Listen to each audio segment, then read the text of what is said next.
Lakshmi snacks કંપનીમાં કર્મચારીઓ હડતાલ પર ઉતર્યા। 900થી વધુ કર્મચારીઓ હડતાલ પર ઉતરતા કામ ઠપ। પ્રથમ શિફ્ટના કર્મચારીઓ ઉતર્યા હડતાલ પર।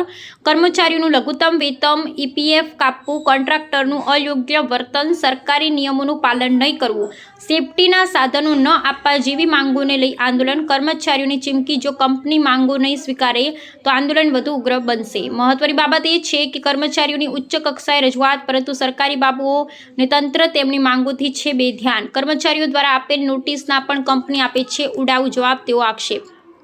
મહિલા સંદીપસિંહ અજીતસિંહ, ગામ દેવા। મેં 8 કલાક માટે આંદોલન કરાવ્યું હતું તો કોન્ટ્રાક્ટરે અને મેનેજરે ખોટી રીતે છૂટો કર્યો છે। અત્યાર લગી મેં રાજીનામું મૂક્યું જ નહીં, હાઈકોર્ટમાં કેસ કર્યો છે, અહીં લેબર કોર્ટમાં કર્યો તો હાજર એકે વાર રહ્યા નહીં। કા મારવાડી કોન્ટ્રાક્ટરે હાજર નહીં રહ્યો, કાં તો મેનેજરે હાજર નહીં રહ્યો। અત્યારે મેનેજર છે નહીં। હવે શું માંગ છે? મારી તો માંગે કે શોષણ આલે કોન્ટ્રાક્ટર, કાં તો કંપની મને પાછો લે। ખાલી પંચિંગ એકલું જ બંધ કર્યું છે, બીજી કેસી સિસ્ટમ કરીને ગ્રેજ્યુએટી બોનસ 2 જ વસ્તુ આપી દીધી મને। પીએફ તો મારો હજુ જમા જ બોલે છે।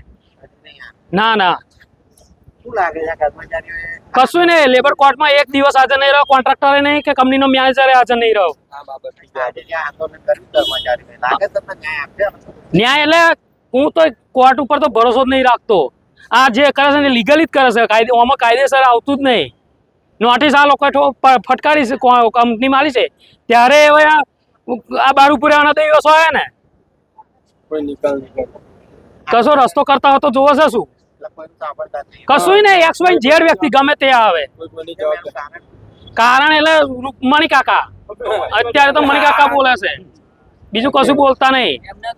બધે આનાથી જ કામ ચાલી જાય। હા, એનાથી જ ચાલે છે। લેબર કોર્ટમાં એકવાર હાજર ના રહ્યો, હું 2.5 વર્ષથી કેસ લડો છું। હાઈકોર્ટમાં અત્યારે પેન્ડિંગમાં કેસ બોલે।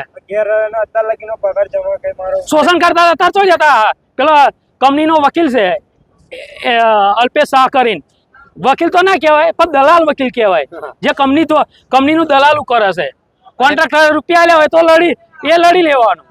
અને બીજી પ્લસ વસ્તુ કે જે લોકો 20 વર્ષની નોકરી કરે છે, 18 વર્ષની નોકરી કરે છે, એની 500 ને 550 રૂપિયા દાદરી છે અને બહુ દબાવે છે। કોઈ નાની નાની વાતે મોટી નોકરી કરી તો રહો, નહીં તો જતા રહો કે આ કોન્ટ્રાક્ટરોની નાગઈ છે। એક નંબરનું શોષણ છે। આટલી વાતે તારો હક છે, ચાલ 1000 રૂપિયા ડેબિટ લે, 1500 ડેબિટ, ચાલ કાલથી નોકરી કાઢી મૂકીશ। બસ કોન્ટ્રાક્ટરોની પજવણી આ છે, જોડે જોડે સાથે મેનેજર અને જે એમનો સ્ટાફ છે, આચાર સ્ટાફ, એ બી હેરાન કરે છે। તો આવું ના હોવું જોઈએ એમ।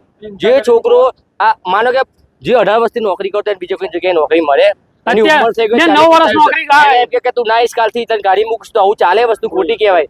અને યાર તમે સમજો, એને સમજો કે આટલા વર્ષથી નોકરી કરે, 550 રૂપિયા આજે શું કહેવાય? આ મોંઘવારીમાં 500 રૂપિયા કશું ના કહેવાય।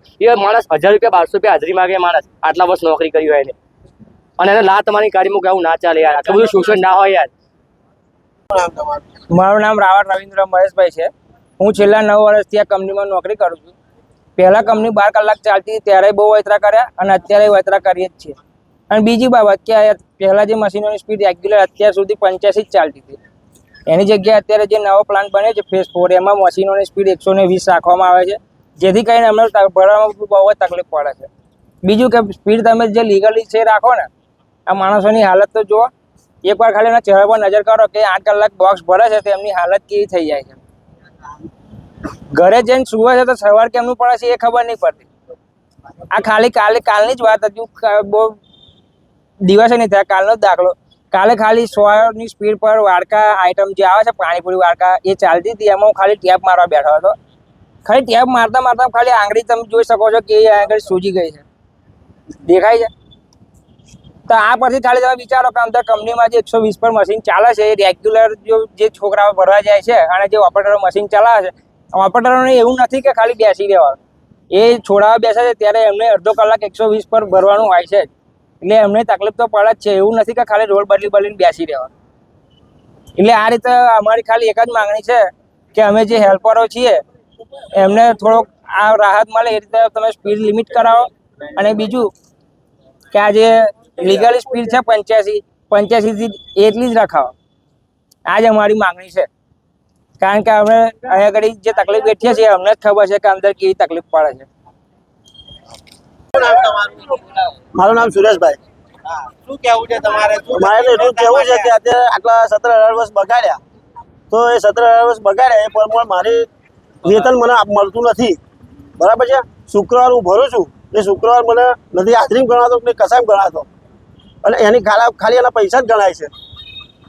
તો આ શુક્રવારમાં એ ડબલ મળવી જોઈએ, અમારું એવું કહેવું કે નથી અમારો ESI કપાતો, બરાબર છે, કે નથી અમને રોજ કેવો મળતો. અમે આટલા વર્ષો અમે બગાડ્યા, આટલી મહેનત કરી તો છતાં અમને મળતું નહીં, અને એની માટે અમે ઉભા રહ્યા છીએ.